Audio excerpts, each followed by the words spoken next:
مشکل ہوتی ہے۔ بعض بچیاں کافی ساری تیز ہوتی ہیں، جن کے ذہن اچھے ہوتے ہیں، پڑھی لکھی بھی ہوتی ہیں، نہ بھی پڑھی لکھی ہوں تو ان کا مائنڈ اچھا ہوتا ہے، تو وہ اس کو فیس کرتی ہیں، مقابلہ کرتی ہیں وقت کے ساتھ۔ لیکن کچھ ایسی ہوتی ہیں کہ جو بیچاریاں ایسی ہوتی ہیں جنہیں آپ کہہ لیں کہ اللہ میاں کی گائیں، جو والدین کے گھر میں بھی ایسی تھیں اور شادی کے بعد بھی وہ ویسی ہیں، تو پھر ان بچیوں کی زندگی رل جاتی ہے۔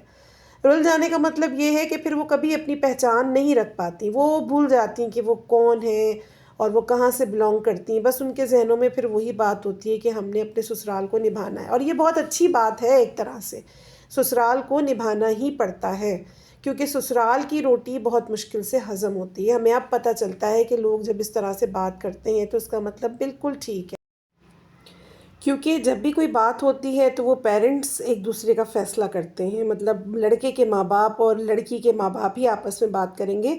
لڑکی اپنی کمپلین، اپنی تکلیف، اپنی کوئی بات اگر والدہ سے کر لیتی ہے یا اپنی بہنوں سے کر لیتی ہے، تو اگر جو کچھ میجر پرابلم نہیں تو پھر اس پہ گھر والوں کو بہت زیادہ ایکشن نہیں لینا چاہیے، تھوڑا سا پیار محبت کا معاملہ رکھنا چاہیے۔ اور اگر لڑکا کوئی ایسی بات اپنے گھر والوں سے، اپنی بہنوں سے یا کسی سے کہہ دیتا ہے تو اس پر اس کے گھر والوں کا ریئیکشن اتنا برا نہیں ہونا چاہیے کہ جس سے بڑوں کے فیصلے اور بڑوں کی باتیں نا آپس میں ہی بہت غلط ہو جائیں۔ دیکھیں، رشتہ اگر نبھانا ہوتا ہے نا کسی کو، تو وہ پھر پتھروں پہ بھی سو کے رشتے کو نبھاتے ہیں اور روکھی سوکھی کھا کے بھی اپنی زندگی کو گزارتے ہیں۔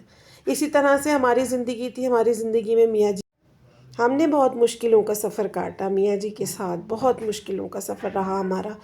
کہنے کو تو ہمارے جو ابو جان اور امی جان تھے تو وہ بہت ویل سیٹل تھے، ان کے پاس کسی چیز کی کمی نہیں تھی، اللہ تعالیٰ نے نوکر چاکر سب کچھ انہیں دیے ہوئے تھے، خوب ساری سواریاں تھیں، جو چیز بھی چاہا وہ ہر چیز ان کو اویل ہوتی تھی، وہ کبھی بھی ایسے نہیں رہے۔ اور ہمارے گھر میں کام کرنے کے لیے بھی ماشاءاللہ سے نوکر ہی تھے، ہمیں کبھی بھی ایسی پریشانی ابو جان کے گھر میں نہیں ہوئی کہ ہم اس کا گلہ کسی کے ساتھ کریں۔ لیکن شادی ہونے کے بعد ہم نے جو چیز فیس کی وہ سب سے پہلی یہ تھی کہ ہمارے سسرال میں کوئی میڈ نہیں تھی کام کرنے والی، کیونکہ ہم ایسے گھر سے تھے کہ جہاں پر ہمیں صرف پانی پینا ہوتا تھا، کھانا بھی ہمیں ریڈی ملتا تھا، ہوتا تھا تیار، ہم کھا لیتے تھے اور پانی وغیرہ پی لیا۔ فریج کا کوئی معاملہ نہیں تھا کہ ہم پانی بھر کے رکھیں، کیونکہ ہمارے گھر میں رات دن کے لیے ایک میڈ تھی جو کہ ساری چیزوں کو جو ہے وہ لک آفٹر کرتی تھی۔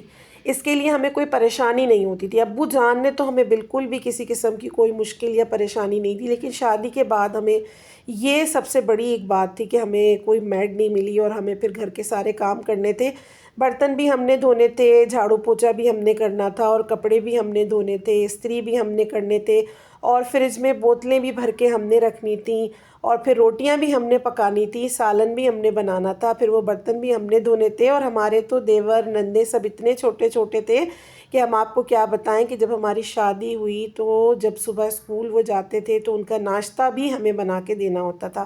اب یہ اور بات ہے کہ اس بات کو مانا نہیں جاتا کہ یہ چیز ایسے تھی یا اس طرح سے تھی یا کس طرح سے تھی، لیکن یہ وہ وقت تھا جس کو ہم نے فیس کیا۔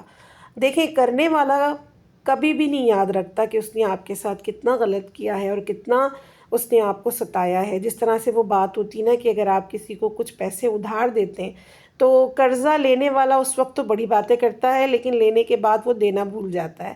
تو دینے والے کو تو یاد ہوتا ہے کہ ہم نے کتنا اماؤنٹ دیا تھا، لیکن جن سے لینا ہے وہ بھول جاتے ہیں کہ ہمیں کتنا اماؤنٹ ان کو ریٹرن دینا ہے۔ تو یہ وہی والی بات ہوتی ہے۔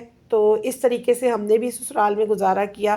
ہم نے کبھی اپنی ساس کو یا سسر کو کچھ بھی نہیں کہا، ہم چپ چاپ سے اٹھتے تھے، برتن دھوتے تھے، ہمیں نہیں آتا تھا دھونا، کپڑے دھونا، کھانا بنانا، آٹا گوننا، وہ ہمیں ہماری ساس نے سکھایا، آٹا گوننا، روٹی پکانا، کس طرح کی روٹی پکتی ہے، آٹا کتنا اس میں نمک ڈلتا ہے اور کس طرح سے اسے گوندا جاتا ہے۔ ہم نے فرسٹ ٹائم جب برتن دھوئے تھے اور فرسٹ ٹائم جب ہم نے آٹا گوندا تھا تو ہمارے پورے کپڑوں پہ آٹا لگا ہوا تھا۔ ہماری ساس نے جب ہمیں دیکھا تو وہ بہت ہنسی اور انہوں نے ہمیں کہا کہ وہ ہمیں سکھائیں گی، تو ماشاءاللہ سے انہوں نے ہمیں سکھایا، انہوں نے ہمیں کھانا بنانا سکھایا، انہوں نے ہمیں آٹا گوننا سکھایا، انہوں نے ہمیں روٹی پکانی سکھائی، انہوں نے ہمیں گھر کی صفائی، گھر کی چیزوں کا سلیقہ بتایا، سکھایا کہ کس طرح سے رکھ رکھاؤ ہوتا ہے۔ تو ہم نے بہت سی چیزیں اپنی ساس سے سیکھی جو کہ ہم اکثر بتاتے ہیں۔ وہاں پہ کھانے الگ قسم کے بنتے تھے، ابو جان کے گھر میں سادے کھانے پکتے تھے۔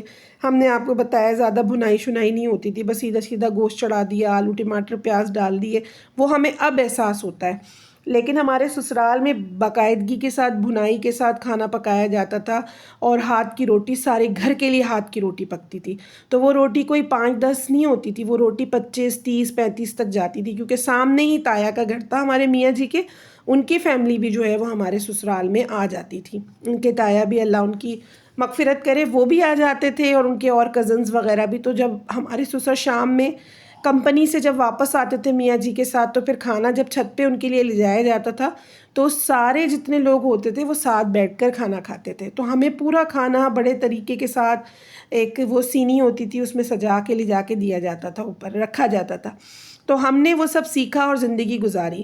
ہم نے کبھی بھی اپنے منہ سے شکایت نہیں کی، نہ اپنی ساس کو، نہ اپنے سسر کو، اور نہ ہی ہم نے اپنے والدین سے کبھی شکایت کی کہ ہماری زندگی میں کیا ہے کیا نہیں ہے، ہم رہنا نہیں چاہتے، ہمیں الگ ہونا ہے، ہمیں پسند نہیں ہے، ہمیں روٹی نہیں پکانی، ہمیں آٹا نہیں گوننا، ہم کام کرتے ہیں، ہم یوں کرتے ہیں، ہم نے کبھی نہیں کہا.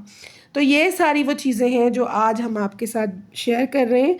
لیکن ہماری تمام باتوں کے لیے یہ ویڈیوز جو ہے نا یہ کم ہے. انشاءاللہ تعالیٰ اپنی نیکسٹ ویڈیو میں ہم آپ کے ساتھ ساری ڈیٹیل سے باتیں کریں گے اور آپ کو بتائیں گے. تو یہ وہ بات تھی کہ سسرال والوں کو سمجھنا چاہیے، اور ماشاءاللہ سے ہمارے سسرال میں ساس ہماری اچھی رہیں، ان کے ساتھ ہماری بڑی بنتی ہے ماشاءاللہ سے، اور نندے بھی ہماری اچھی ہیں. چلیں ہم آپ سے ملیں گے اپنی نیکسٹ ویڈیو میں. تب تک کے لیے اپنا بہت سارا خیال دعاؤں میں یاد رکھیے گا، اور اگر ہماری بات سے کسی کی دل آزاری ہوئی تو ہم اس کی معذرت چاہتے ہیں. اللہ حافظ.